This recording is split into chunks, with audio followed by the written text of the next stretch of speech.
Nesse mapa que vocês veem agora, tem o domínio católico, que é essa área amarela, que é gigantesco.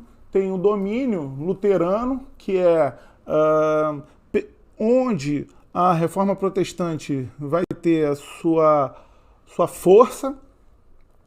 O calvinista, que a gente no final vai entender a diferença de luteranismo para o calvinista, e o anglicanismo, que é a igreja da Inglaterra.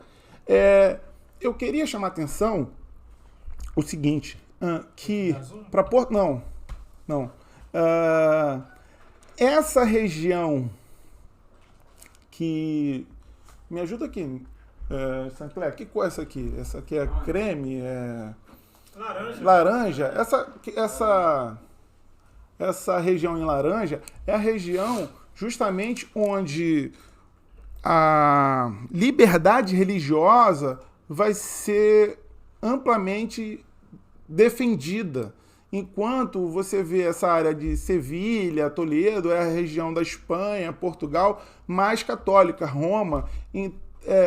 Por que, Arthur, você está chamando atenção para isso? Porque a reforma protestante vai vir justamente dessas regiões na qual a liberdade religiosa é mais difundida, é mais propagada. Então, pensar no momento, na Idade Média, de falar contra a Igreja Católica, de questionar a Igreja Católica, são algumas questões. Por quê?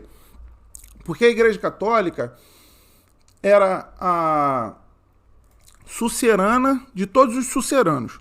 O que é o suceranismo e o vassalo?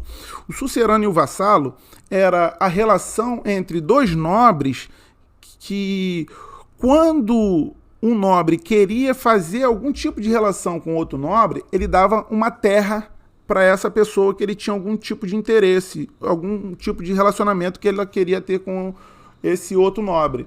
Então, a pessoa que dá a terra, geralmente era a terra, ela é o sucerano, e a pessoa que recebe a terra é o vassalo. Então, essa relação só se dá sobre dois nobres. E o que acontecia com isso?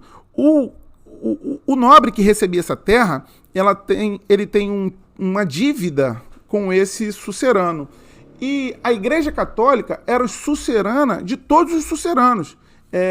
Isso eu estou chamando a atenção para você entender que essa instituição era a instituição mais poderosa que a Europa tinha nesse momento.